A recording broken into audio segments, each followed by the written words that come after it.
Assalamualaikum warahmatullahi wabarakatuh dan salam sejahtera. Cikgu harap semua dalam keadaan sihat.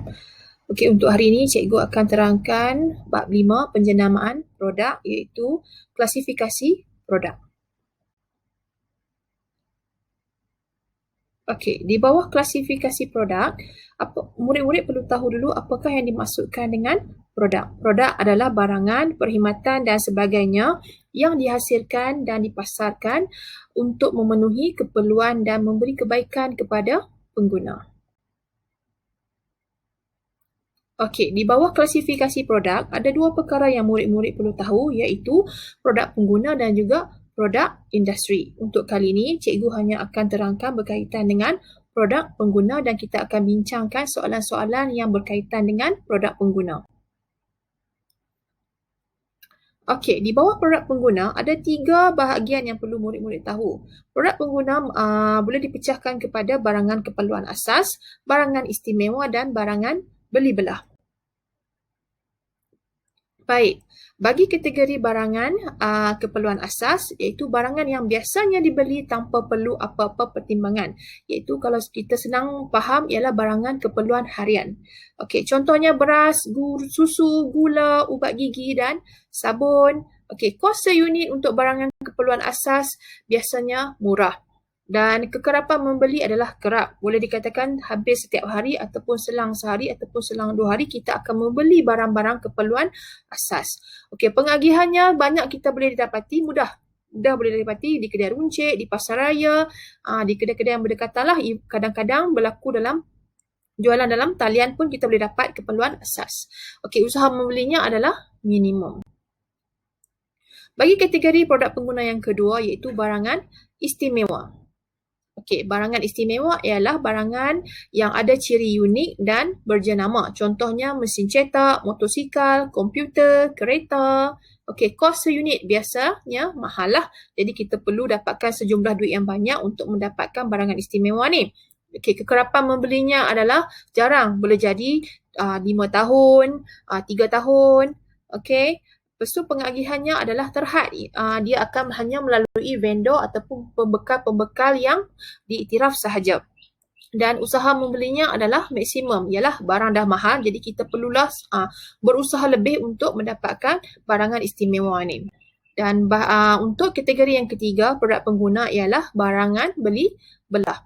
Okey, untuk barangan beli belah ialah barangan yang biasanya dibeli berdasarkan perbandingan dari segi kesesuaian, kualiti, harga dan gaya. Contohnya pakaian, beg, kasut, perabot. So barang-barang yang jenis branded kita boleh pilih kita nak macam mana. Contoh beg, ada macam-macam jenis beg, macam-macam brand. Jadi kita boleh pilih yang mana terbaik ikut kos yang kita mampu milik.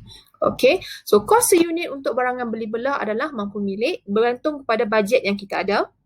Dan kekerapan membeli adalah berkala. Mungkin masa musim perayaan, mungkin masa musim ujung tahun, masa musim ada jualan murah. Okey, pengagihannya berlaku di saluran tertentu seperti pasaraya, premis-premis khusus atas talian. Contoh sekarang kita ada Shopee, GoShop. Okey, usaha membelinya adalah sederhana. Okey, dan seterusnya kita tengok kepada contoh soalan. Kita dah tahu kategori-kategori produk pengguna kita ada 3 iaitu membeli belah, keperluan asas dan juga istimewa. Tapi kalau kita tengok kepada soalan ni, nyatakan 2 jenis klasifikasi produk. Soalan ini adalah soalan berbentuk fakta. Jadi murid-murid perlu berikan jawapan yang tepat untuk jenis klasifikasi produk. Iaitu kita ada 2, produk pengguna dan juga produk industri. Okey, mari kita tengok jawapannya. Betul? Jadi, 2 jenis klasifikasi produk ialah produk pengguna dan juga produk industri.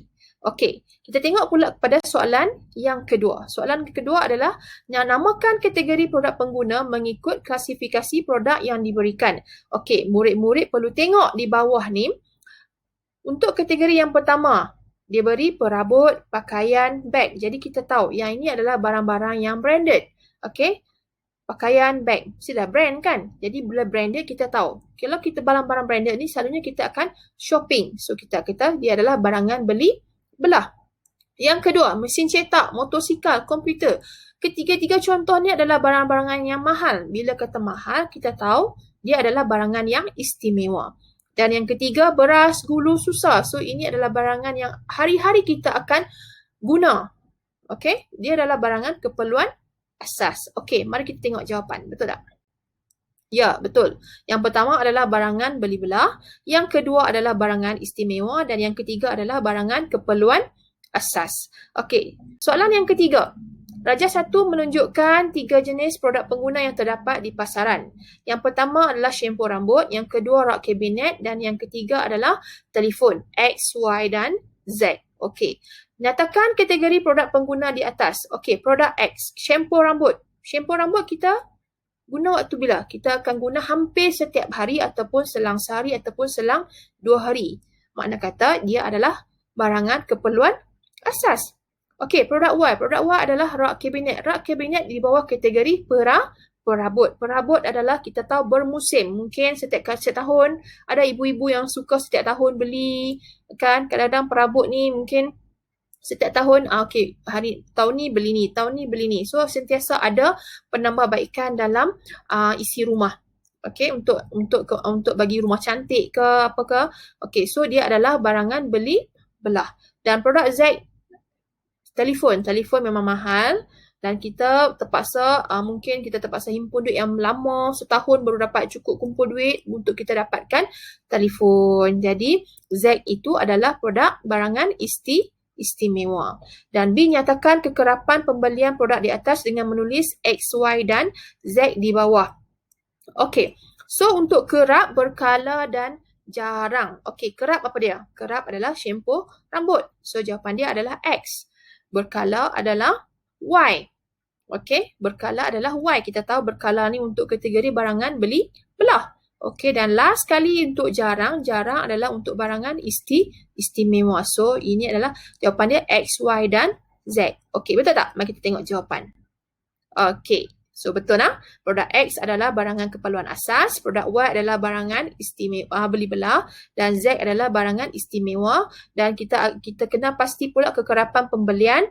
So, kerap adalah untuk X, berkala untuk Y dan juga jarang untuk Z. Okey.